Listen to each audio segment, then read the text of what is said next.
សូមជម្រាបសួរប្រិយមិត្តទាំងអស់គ្នាសូមស្វាគមន៍មកកាន់កម្មវិធីបច្ចុប្បន្នភាពអន្តរជាតិនៅ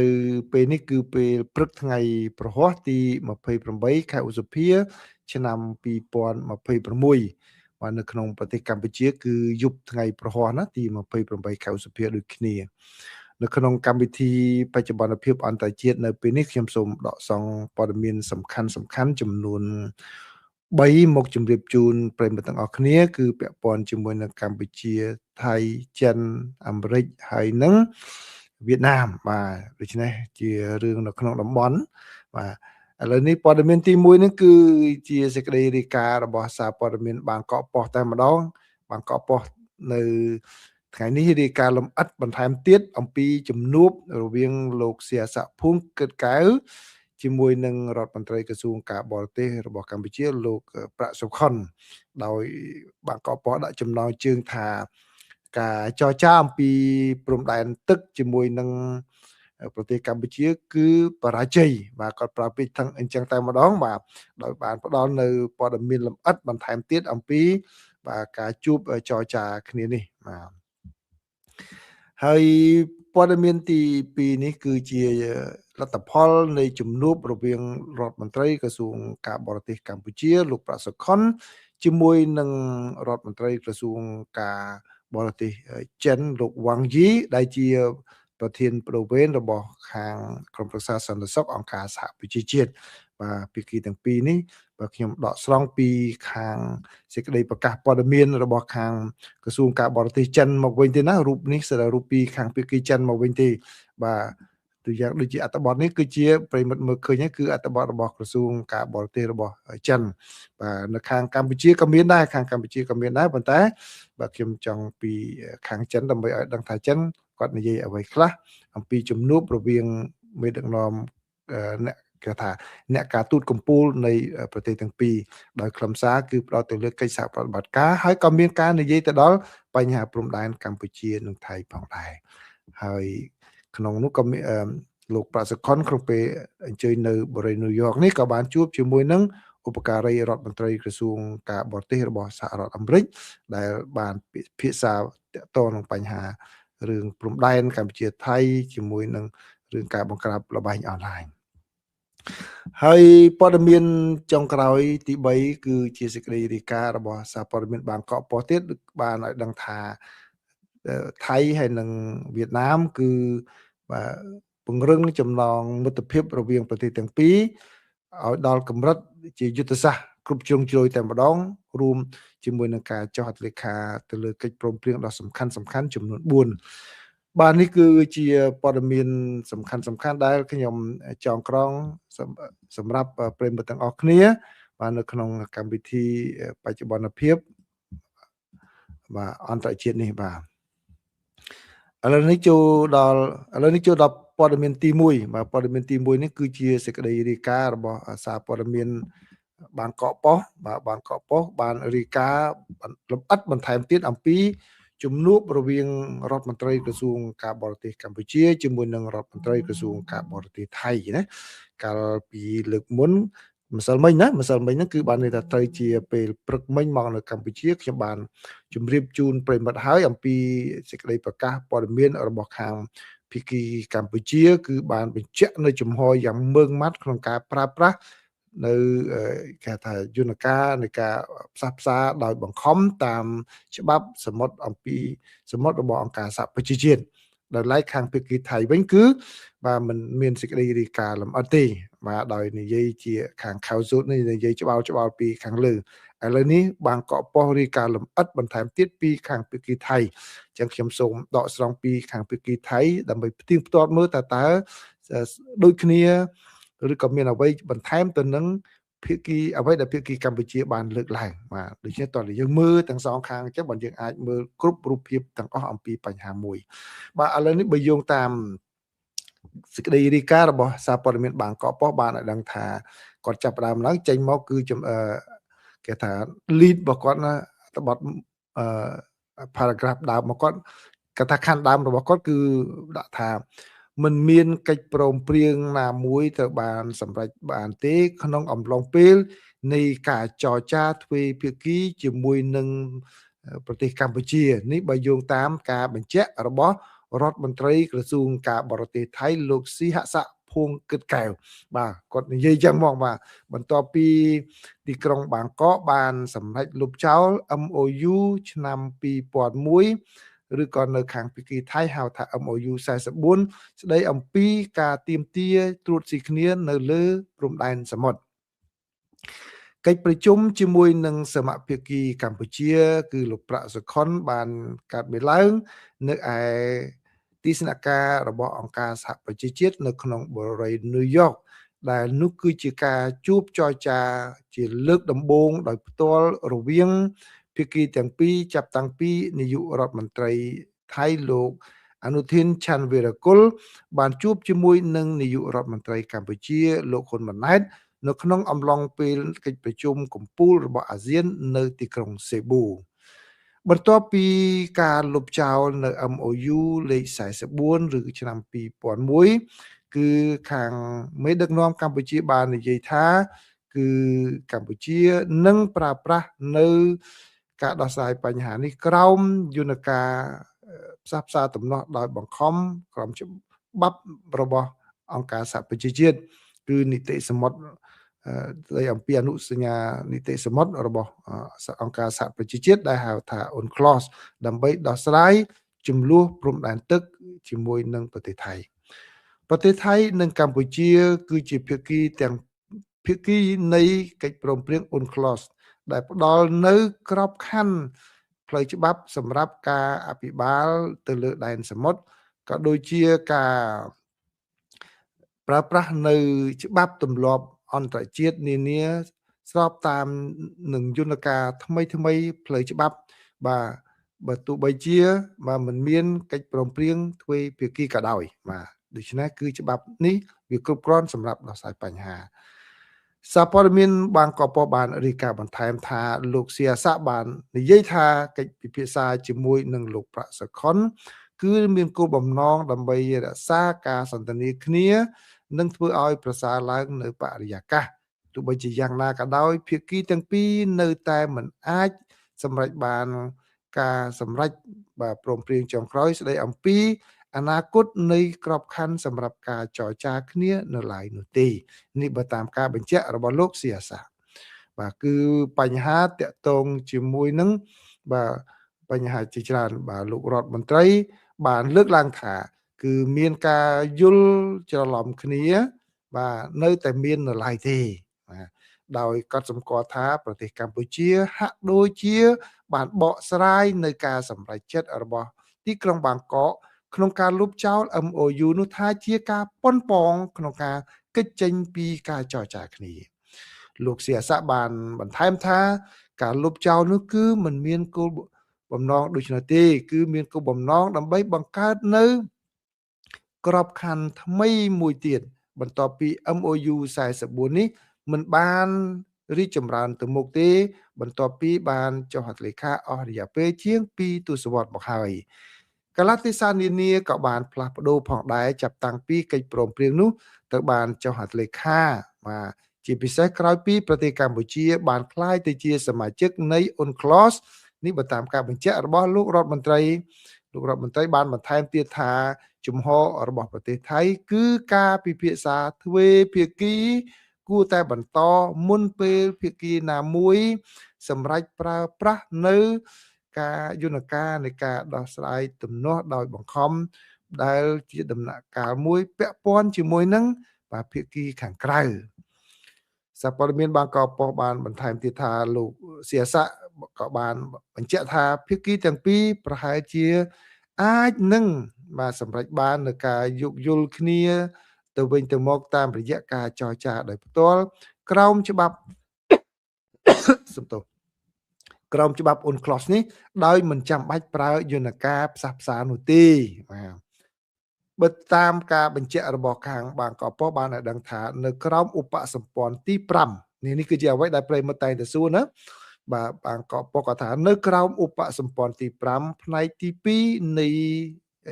ច្បាប់ UNCLOS ឬក៏គេហៅថាអនុសញ្ញា UNCLOS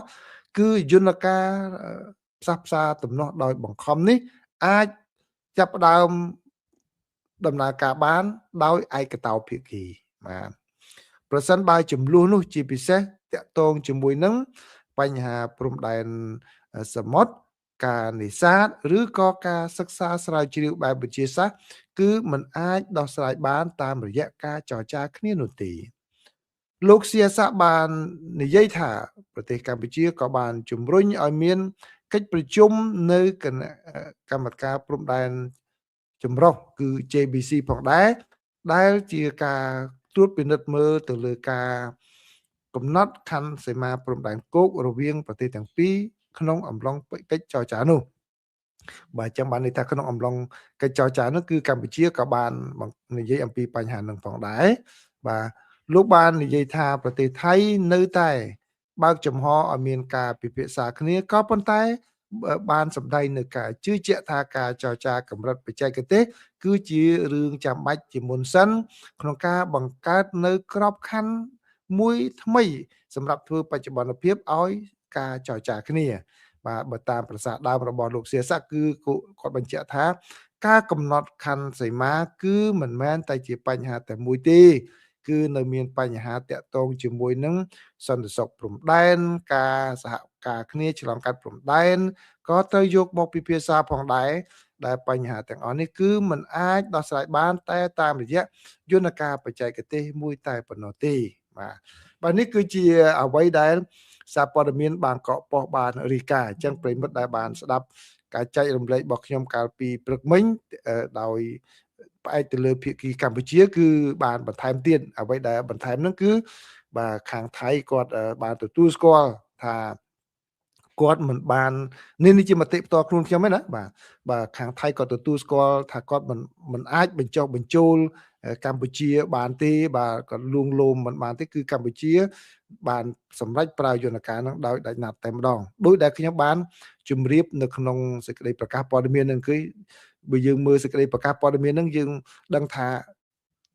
ទំហំបាទថូនសំឡេងបាទសំឡេងនៃការប្រដាក់នៅក្នុងសេចក្តីប្រកាសព័ត៌មានហ្នឹងបានន័យថាវាក្តៅខ្លាំងហើយបានជាហ៊ានដាក់ដល់ជាសាធារណៈប៉ុណ្ណឹងបាទអញ្ចឹងដូច្នេះយើងវិភាគទៅតាមខ្លឹមសារអញ្ចឹងយើងអាចយល់ឥឡូវគឺថៃគាត់និយាយមែនគឺគាត់ទទួលស្គាល់ថាគាត់បរាជ័យមិនអាចនឹងបញ្ចុះបញ្ចូលកម្ពុជាបានឲ្យទប់បានទេគឺកម្ពុជារុញទៅមុខត្រូវតែប្រើឃើញទេបាទនឹងចំណុចទី1ហើយចំណុចទី2ប្រិមិត្តឃើញទេនៅក្នុងពេលនេះគឺថៃក៏បានទទួលស្គាល់ថាកម្ពុជាក៏បានលើកឡើងអំពីបញ្ហា JBC នឹងផងដែរបាទប៉ុន្តែនៅក្នុងសេចក្តីប្រកាសព័ត៌មានដូចជាមិនបាននិយាយដល់ទេពីមុនមកណាបាទដូច្នេះកម្ពុជាក៏លើកបញ្ហានឹងមកសង្កត់ទៅលើភាគីថៃផងដែរបាទដើម្បីឲ្យនេះហើយថៃគាត់នៅតែរកលេសដោះសារអញ្ចឹងបាទឃើញទេបាទនិយាយធ្វើភាគីសិនទៅអីចឹងបាទហើយចំណុចទី3នៃការសង្កេតរបស់ខ្ញុំគឺដូច្នេះវាមានលក្ខណៈផ្ទុយគ្នាឃើញចំហរវាងរដ្ឋមន្ត្រីក្រសួងការបរទេសហើយនិងនាយករដ្ឋមន្ត្រីថៃឃើញខុសគ្នាប្រិមិត្តនាយករដ្ឋមន្ត្រីថៃគឺលោកអនុทิនគាត់ថាគាត់ចេញសេចក្តីណែនាំថាក្រុមអ្នកចរចាអីក៏ដោយគឺត្រូវចរចាដើម្បីបដោតទៅលើលទ្ធផលជាសំខាន់តែម្ដងបាទគឺអត់មានជួបចរចាដើម្បីពជាពេលឯនោះទេបាទប៉ុន្តែអ្វីដែលរដ្ឋមន្ត្រីការបរទេសថៃនិយាយនេះគឺអូកាឡាក្នុងគណៈពេលដែលកម្ពុជាចង់បញ្ចប់បញ្ហានេះឲ្យបានឆាប់រដ្ឋមន្ត្រីការបរទេសរបស់ថៃអូកាឡាដូច្នេះយើងមើលយើងអាចវិភាគថាចំហខុសគ្នាមិនមែនមានន័យថាពួកគាត់ឆ្លោះគ្នាទេបានន័យថាគាត់និយាយម្ដងទៅលិចម្ដងទៅកើតរវាងគ្នាគាត់នឹងបាទទៅតាមស្ថានភាពដើម្បីយករួចខ្លួនបាទដោះសារណាបាទអញ្ចឹងនេះជាចំណុចទី3នៃការសង្កេតរបស់ខ្ញុំហើយចំណុចទី4គឺដូចដែលខ្ញុំធ្លាប់បានជម្រាបជូនប្រិមិត្តក្នុងពេលកន្លងមកហើយគឺបើខ្ញុំឃើញការធ្វើអត្ថាធិប្បាយខ្លះនិយាយចេញមកដូចដែលខ្លួនឯងនឹងចូលទៅក្នុងកិច្ចប្រជុំជាមួយនឹងគេអញ្ចឹងបាទគេប្រជុំចប់ខ្លួនឯងអត់ដែលទៅក្បែរផងនិយាយមកដូចដឹងអញ្ចឹងបាទដូច្នេះឥឡូវយើងមើលយើងផ្ទៀងប្រភព2 3នឹងមកបានដឹងថាបាទដែលយើងនិយាយដោយសុក្រិតទៅគឺថៃបានទទួលស្គាល់ថាកម្ពុជាដាក់សម្ពាធខ្លាំងកម្ពុជាគឺប្រកាន់ជំហរតឹងរឹងច្បាស់លាស់ជាមួយនឹងគាត់តែម្ដងគាត់មិនអាចធ្វើអ្វីបញ្ចុះបញ្ចូលកម្ពុជាឲ្យដកថយអ្វីបានទេចឹងបានន័យថាឃើញសេចក្តីប្រកាសព័ត៌មានខ្លះបាទអ្នកខ្លះមើលអត់យល់ថាអត់មាននិយាយអីប៉ុន្តែខ្ញុំគ្រាន់តែមើលម្សិលមិញខ្ញុំដឹងថាមានបញ្ហាមិនតិចប្រមាណទេនៅក្នុងកិច្ចប្រជុំនៅកម្ពុជាបានលើកឡើងបាទឥឡូវថៃទទួលស្គាល់អញ្ចឹងដូច្នេះយើងតើផ្ទៀងផ្ទាត់កិច្ចការអស់អញ្ចឹងណាកុំ ធ្វើពេលខ្លះវិភាគឬគឺធ្វើអត្ថាធិប្បាយដោយលើតែបន្តិចអូវិភាគបាយខ្ទិះហ្នឹងខុសទាំងស្រុងតែបងណាបាទអញ្ចឹងសូមជូនព័ត៌មានទី1ប៉ុណ្ណេះនិងការបន្ថែមយោបល់ប៉ុណ្ណេះ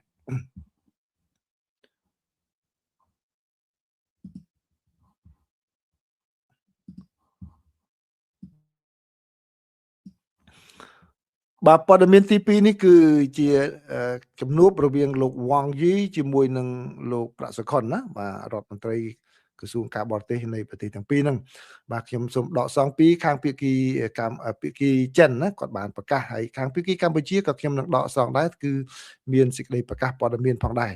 បាទឥឡូវនេះបើតាមការឲ្យដឹងគឺបាទកិច្ចប្រជុំនេះបានធ្វើឡើងនៅថ្ងៃទី27ខែឧសភាកាលពីម្សិលមិញណាបាទនៅ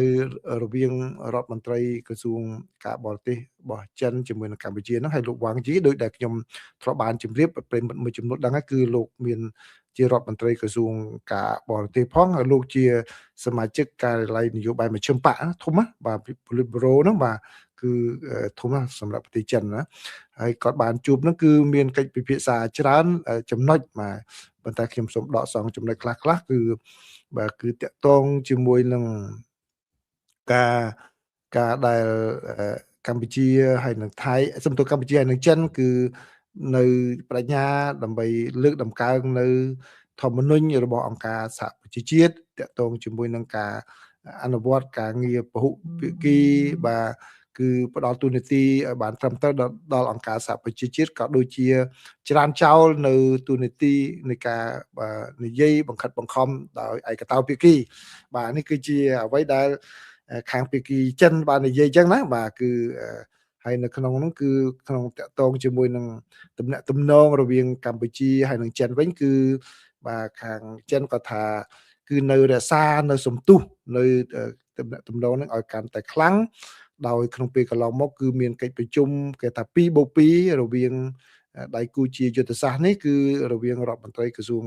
ការបរទេសហើយនិងការពារជាតិនៃប្រទេសទាំងពីរបានជោគជ័យហើយបានផ្ដល់នៅ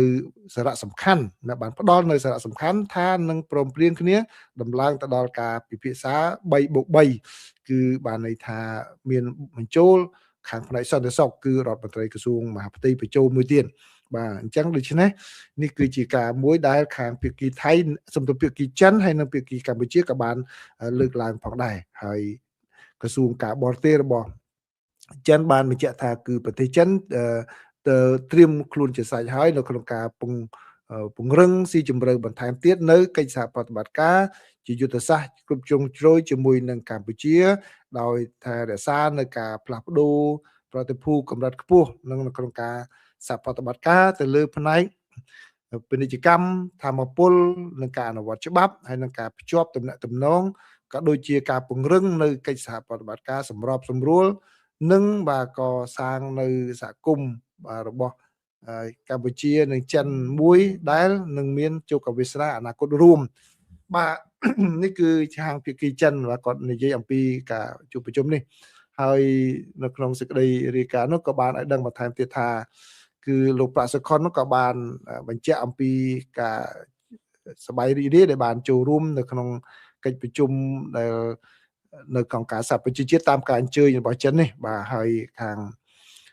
ប្រទេសកម្ពុជាគឺបានបញ្ជាក់ជំហរយ៉ាងច្បាស់បាទគឺប្រឆាំងជាមួយនឹងការឯករាជ្យភាពរបស់ដែនកោះតៃវ៉ាន់បាទហើយនឹងការព្រមព្រៀងនៅក្នុងការពង្រឹងដោយដែលចិនបាននិយាយដែរគឺដំឡើងការកិច្ចសហប្រតិបត្តិការទៅដល់កម្រិត 3+3 បូកបញ្ចូលខាងក្រសួងមហាផ្ទៃផងដែរបាទដើម្បីឲ្យរក្សាមានការទំនាក់ទំនងកាន់តែជិតស្និទ្ធរវាងប្រទេសទាំងពីរហើយសេចក្តីប្រកាសព័ត៌មានបានបញ្ចប់ដោយនិយាយថាលោកវ៉ាងយីក៏បាននិយាយផងដែរតាក់ទងជាមួយនឹងបញ្ហាព្រំដែនកម្ពុជាហើយនិងថៃបាទនេះគឺជាបញ្ហាដែលប្រិមិត្តចង់ដឹងខ្លាំងបាទចង់ដឹងខ្លាំងគឺបាទគឺបើយោងតាមសេចក្តីប្រកាសព័ត៌មានរបស់ក្រសួងការបរទេសចិនគឺបានឲ្យដឹងថាភាគីទាំងពីរក៏បានផ្លាស់ប្ដូរទស្សនៈពាក់ព័ន្ធជាមួយនឹងចំនួនកម្ពុជានិងថៃផងដែរដោយលោកវ៉ាងយីបាននិយាយថាការសន្ទនានិងការពិភាក្សាគ្នារវាងកម្ពុជានិងថៃនឹងគឺបាន ផ្ដល់នៅបាទលទ្ធផលជាវិជ្ជមានក្នុងពេលកន្លងមកនេះហើយបើយោងតាមសេចក្តីប្រកាសនេះឲ្យដឹងថាក្នុងនាមជាមិត្តភ័ក្តិនៃប្រទេសទាំងពីរគឺចិនជាមិត្តភ័ក្តិរបស់ខាងកម្ពុជានិងថៃនោះគឺប្រទេសចិនគ្រប់គ្រងឲ្យភាគីទាំងពីរបាទនៅបន្តរក្សាលើការជ្រុងនៃការសន្ទនាគ្នាហើយក៏ចិនក៏ថានឹងឈរត្រៀមជាស្រេចនៅក្នុងការបន្តដើរតួនាទីវិជ្ជមាននៅក្នុងការជួយកសាងនៅទំនុកចិត្តរវាងប្រទេសទាំងពីរក៏ដូចជាធ្វើឲ្យទំនាក់ទំនងកម្ពុជាថៃនឹងបានល្អប្រសើរផងដែរបាទហើយលោកប្រាក់សុខុនវិញក៏បានឆ្លើយតបមកវិញនៅបង្ហាញអំពីជំហររបស់កម្ពុជាដោយបានថ្លែងអំណរគុណប្រទេសចិនដែលបានប្រឹងប្រែងប្រកបដោយលក្ខណៈវិជ្ជមាននិងសម្ដែងនៅចេតនានៅក្នុងការកាត់បន្ថយនៅការយល់ខុសប្លែកគ្នារវាងកម្ពុជានិងថៃតាមរយៈការសន្ទនាគ្នាហើយនឹងធ្វើយ៉ាងណាឲ្យទំនាក់ទំនងនឹងបានល្អប្រសើរមកប្រកបដីឡើងវិញក៏ដូចជាសម្លឹងទៅពេលខាងមុខក្នុងការទទួលបាននៅការគ្រប់គ្រងបន្ថែមទៀតពីប្រទេសចិនបាទនេះគឺជាអ្វីដែលខាងក្រសួងការបរទេសរបស់ខាងប្រទេសចិនបានលើកឡើងណាបានលើកឡើងដូច្នេះមានបញ្ហាមួយចំនួនគឺខាងភាគីកម្ពុជាមិនបានលើកឡើងទេចិនគាត់បន្ថែមទៅបាទហើយខាងក្រសួងការបរទេសកម្ពុជានោះក៏បានបញ្ជាក់ដែរបានបញ្ជាក់ដែរនៅក្នុងសេចក្តីប្រកាសព័ត៌មានហ្នឹងគឺស្តៀងគ្នានឹងដែរបាទស្តៀងគ្នានឹងដែរក៏ប៉ុន្តែមានបន្ថែមទៀតគឺកម្ពុជាក្នុងសេចក្តីប្រកាសព័ត៌មានរបស់ក្រសួងការបរទេសកម្ពុជានោះគឺមានថ្លែងទៅដល់អំពីបាទការដែលប្រទេសចិនបានបដិញ្ញាគ្រប់គ្រងនេះបានចំណុចចុងក្រោយណាបាទចំណុចចុងក្រោយនោះគឺខាងរដ្ឋមន្ត្រីក្រសួងការបរទេសរបស់កម្ពុជាគឺបានថ្លែងអំណរគុណចំពោះកិច្ចខិតខំប្រឹងប្រែងរបស់ភាគីចិនក្នុងការសម្រុះសម្រួលនិងសម្របឲ្យមានការជប់បាញ់និងដំណោះស្រាយប្រកបដោយសន្តិភាពចំពោះចំនួនព្រំដែនកម្ពុជាថៃណានឹងដូចគ្នាហើយចំណុចចុងក្រោយនេះមួយទៀតគឺបើយោងតាមសេចក្តីប្រកាសព័ត៌មានរបស់ក្រសួងការបរទេសកម្ពុជាបានឲ្យដឹងថាភាគីចិនបានបដិញ្ញាគ្រប់គ្រងដល់កម្ពុជាលើការផ្គត់ផ្គង់ប្រេងឧស្ម័ននិងជីកសិកម្មក្នុងអំឡុងពេលដែលកម្ពុជាកំពុងជួបការលំបាកផ្នែកសន្តិសុខធម្មពលនិងកង្វះជីបាទភាគីចិនក៏បានបញ្ជាក់ថានឹងត្រៀមរៀបចំទទួលដំណើរទស្សនកិច្ចរបស់ថ្នាក់ដឹកនាំជាន់ខ្ពស់កម្ពុជាដែលគ្រោងនឹងធ្វើទស្សនកិច្ចនៅប្រទេសចិននៅក្នុងឆ្នាំនេះផងដែរបាទនេះគឺជាការដកសងសង្ខេបរវាងនៅអំពីជំនួបរវាងលោករដ្ឋមន្ត្រីក្រសួងការបរទេសកម្ពុជានិងក្រសួងការបរទេសរបស់ប្រទេសចិនណាបាទនេះគឺជារូបភាពដែលខាងក្រសួងការបរទេសចិនបានផ្សព្វផ្សាយមកវិញទេណាហើយប្រិមិត្តក៏បានទទួលរូបពីក្រសួងការបរទេសរបស់កម្ពុជាផងដែរអញ្ចឹងខ្ញុំដកពីភាគីចិនមកវិញបាទហើយនៅក្នុងការប្រកាសរបស់ខាងនៅក្នុងសេចក្តីប្រកាសព័ត៌មានរបស់ក្រសួងការបរទេសរបស់កម្ពុជានោះក៏បាននិយាយមុនគេផងដែរការពិតទៅគឺទៅដល់បាទកិច្ចជំនួបរវាងរដ្ឋមន្ត្រីក្រសួងការបរទេសរបស់កម្ពុជាលោកប្រាក់សុខុន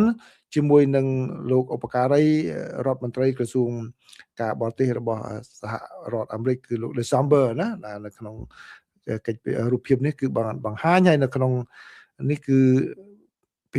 ខាងសហរដ្ឋអាមេរិកក៏បាននិយាយទៅដល់បញ្ហារឿងព្រំដែនដែលបាទគឺដែលបានដោះស្រាយបញ្ហានេះដោយការសន្ទនាគ្នាហើយនៅកម្ពុជាគឺបានថ្លែងអំណរគុណសហរដ្ឋអាមេរិកដែលបានចូលរួមនៅក្នុងការរៀបចំឲ្យមានកិច្ចព្រមព្រៀងបច្ចុប្បន្នគ្នាក្នុងពេលកន្លងមកហើយបើតាមក្រសួងការបរទេសរបស់កម្ពុជាគឺបានឲ្យដឹងថាសហរដ្ឋអាមេរិកក៏បានថ្លែងអំណរគុណបាទសរសើរកម្ពុជាពាក់ព័ន្ធជាមួយនឹងការបង្ក្រាបល្បែងអនឡាញក៏ដូចជានឹងការធ្វើច្បាប់ប្រឆាំងនឹងការឆោបបោកតាមអនឡាញផងដែរហើយនឹងតាក់ទងជាមួយនឹងកម្ពុជាជួយទៅដល់ជំនួយមនុស្សធម៌ទៅដល់អាហ្វហ្គានីស្ថានបាទនេះគឺជាដំណើរទស្សនកិច្ចរបស់លោកប្រាក់សុខុនមកខាងញូវយ៉កហើយសូមបន្ថែមមតិក្រៅបន្ថែមទៀតដើម្បីជាចំណេះដឹងដល់ប្រិមិត្តមួយចំនួនគឺ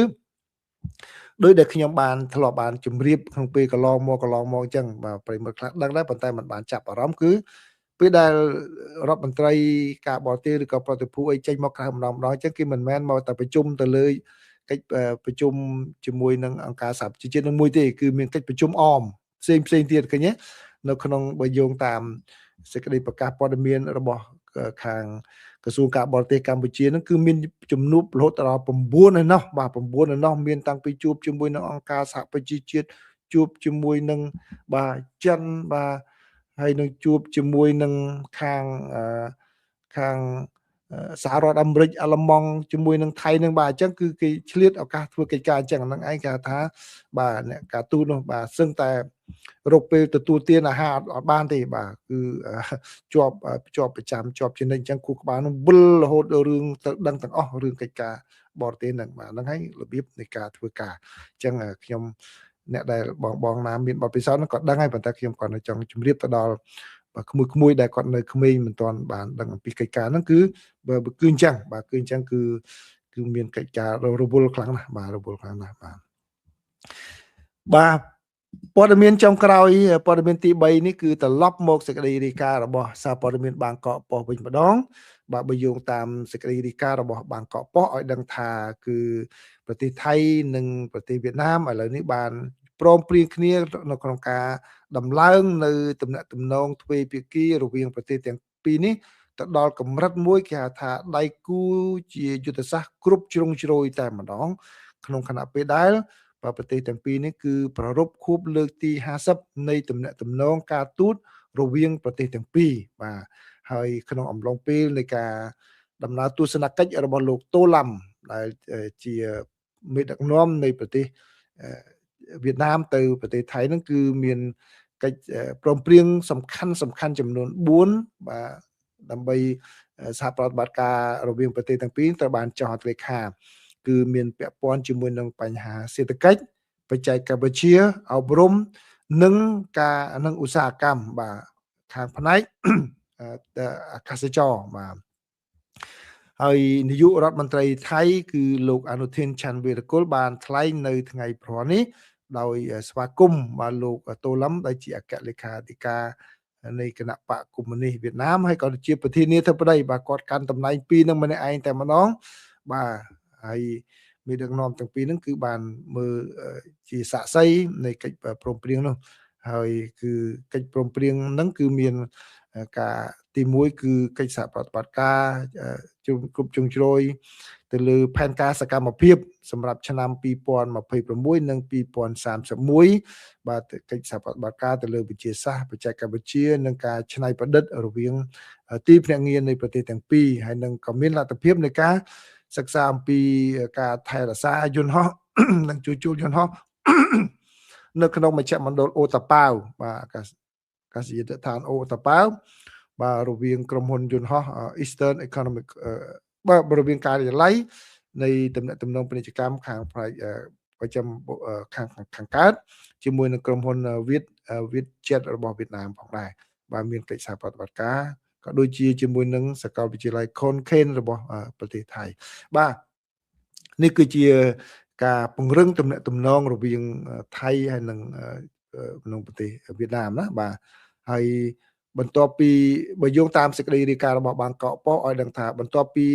ពិធីចុះហត្ថលេខាហ្នឹងគឺភាគីទាំងពីរក៏បានបង្ហាញនៅនិមិត្តសញ្ញានៃទំនាក់ទំនង50ឆ្នាំហ្នឹងដែលមានន័យថាគឺប្រទេសទាំងពីរនឹងរីកចម្រើនរួមគ្នាជាមួយនឹងគ្នាដោយឆ្លុះបញ្ចាំងនៅមិត្តភាពនិងការអភិវឌ្ឍរួមគ្នាបាទក្នុងរយៈពេលកន្លះសតវត្សមកនេះផងដែរហើយលោកអនុทิនបានបញ្ជាក់ថាដំណើរទស្សនកិច្ចរបស់លោកតូឡាំនេះគឺជាការកត់សម្គាល់នៅឱកាសដ៏សំខាន់មួយនៅក្នុងការរៀបចំនៅទំនាក់ទំនងកិច្ចសហប្រតិបត្តិការរយៈពេលយូររវាងប្រទេសទាំងពីរឲ្យមានលក្ខណៈកាន់តែជាក់ច្បាស់ថែមទៀតជាពិសេសគឺភាគីទាំងពីរនឹងបន្តនៅពង្រឹងនៅកិច្ចសហប្រតិបត្តិការសេដ្ឋកិច្ចហើយនឹងការរីកចម្រើនជាប្រចាំផងដែរហើយ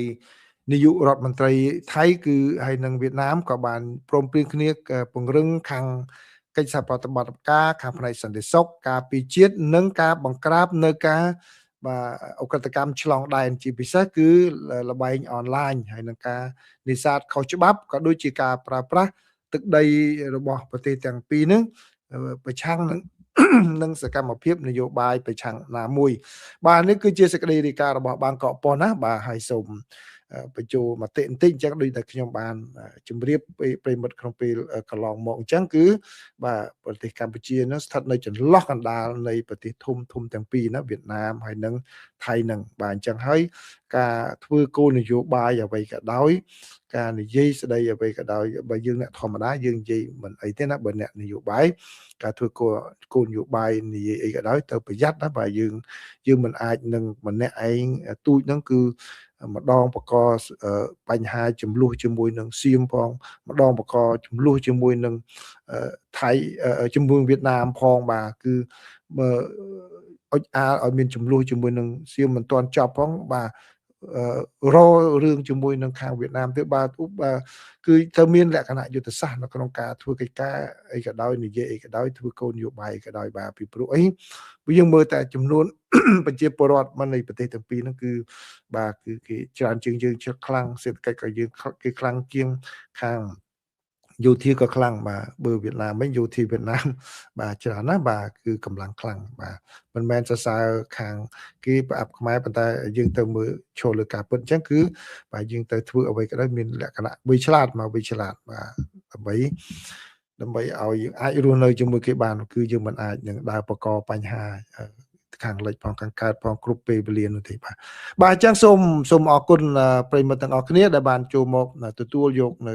ការចែករំលែកព័ត៌មាននៅក្នុងកម្មវិធីបច្ចុប្បន្នភាពអន្តរជាតិរបស់ខ្ញុំនេះបាទសូមអរគុណសូមជម្រាបលា